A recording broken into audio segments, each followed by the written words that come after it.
Hello, everybody. Myself, Dr. N Chakraborty. I'm a practicing diabetologist and preventive medicine specialist, practicing around Durgapur. Today, we'll discuss a topic that is related to the risks of heart failure and diabetes. I'll present a case in front of you for better understanding. Miss Kamal is a college professor. Her age is 54 years. History of diabetes for last 4 years. During routine checkup, she complained of generalized weakness. She has already history of ACS 1 year ago and went through PTCA. His family history, father has already AMI and underwent CABG 5 years ago. Her BMI is 29.7, close to 30. Body weight is 71 kg, height 155 centimeter. Blood pressure in the higher side, 146 by 86 mm of Ag. HbA1c again in the higher side, 8.4%. LDLC 75. EGFR 65 ml per minute per 1.373 meter square. USR is 300 milligram per gram. 2D echo, and finding is mildly dilated left atrium and right atrium. And current medication is metformin 2 gram, glimepiride 4 milligram, losartan 50 milligram, atorvastatin 40 milligram, amlodipine 5 milligram once daily, chlorthalidone 15 milligram, metoprolol XR 15 milligram daily, and aspirin 75 milligram QD. She is a professor, so he has sedentary lifestyle and is trying to avoid weight gain and exercises a few times a week. She is very frustrated that her weight is unchanged and now she reports occasional hypoglycemia events as well. Important challenges in this patient: number one, uncontrolled hyperglycemia. Number two, obesity. Number three, hypertension. Number four, history of previous AMI and microalbuminemia, last but not the least. Now coming to the point, what is the risk status of this patient? Very high risk because she is young, bit young, with multi-organ target damage with prior acute vascular event. Individualization of the HbA1c target, weight gain due to less physical exercise. Type 2 diabetes, now coming to the point, type 2 diabetes is a complex disease, chronic hyperglycemia, which gradually increases over time.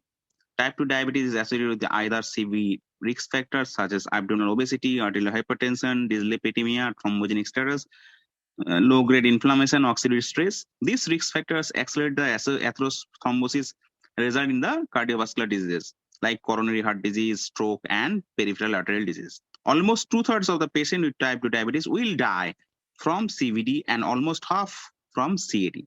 A better management during the last 2 decades allowed reducing the incidence of CV complication, yet the residual risk remains high in patients with type 2 diabetes. CKD remains a concern and heart failure becomes a complication of major interest, both at least partly due to reduction in the premature death among type 2 diabetes mellitus patients. American Diabetes Association recommends, recommendation in 2019, the CV positive agent as fast add-on in the OHA in case of ECVD in patient with type 2 diabetes. In 2015, the era of evolving dimension of cardiovascular care in type 2 diabetes management began with the EMPA-REG outcome study, which demonstrated significant benefits of empagliflozin in risk of heart failure reduction by 35%.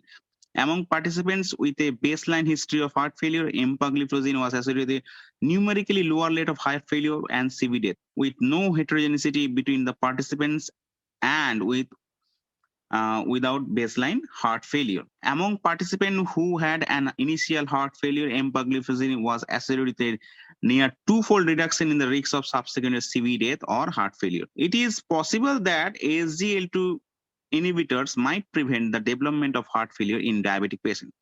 Positive top-line results of Emperor reduced has been published in patients with heart failure with reduced ejection fraction with and without diabetes. The EMPA Heart CardioLink 6 study demonstrated that empagliflozin could reduce early reverse cardiac remodeling in the type 2 diabetes and stable coronary artery disease. In a sub-analysis from EMPA-REG study, empagliflozin decreased a new onset or worsening of nephropathy by 39% on the top of RAS, blocker therapy. The addition of empagliflozin was associated with slower progression of kidney disease. The CV and renal benefits seem to be maintained independent of EGFR level, even with progressive EGFR decline. Because of the unique mechanism of action, SGLT2I inhibitors have a range of effects that may translate a potential benefit beyond glycemic control, especially in the diabetes kidney disease patient. Its associated pleiotropic effects, including reduction in the blood glucose concentration, natriuresis, and decrease in the blood pressure and body weight changes, might confer protective effects on the kidney by reducing CV and renal risk factors in type 2 diabetes mellitus patients. On the other part, linagliptin has a unique profile with primarily non-renal but hepatobiliary route of elimination, requiring no dose adjustment in patient with CKD.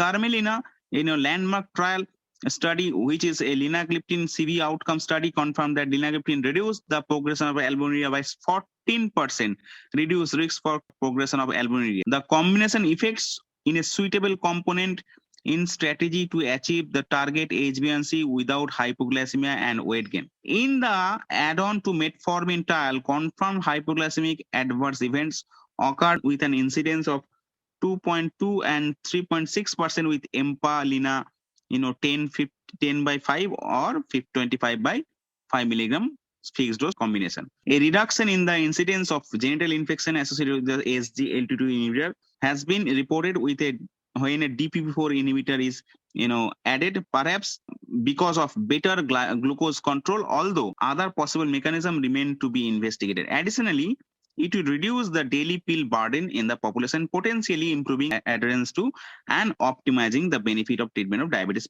mellitus patient. So coming back to the case scenario which I presented in the at the very beginning of my talk, the current medication could be changed to a safer and better molecule that can reduce her, that can check her weight, that can reduce her risk of heart failure and CV events. So, for that kind of patient, it evidence-based practice, if we consider, then and also reduction will be pill burden reduction will be there. So fixed dose combination of Lina and EMPA could be a possible, alteration of the current, medication. Thank you all.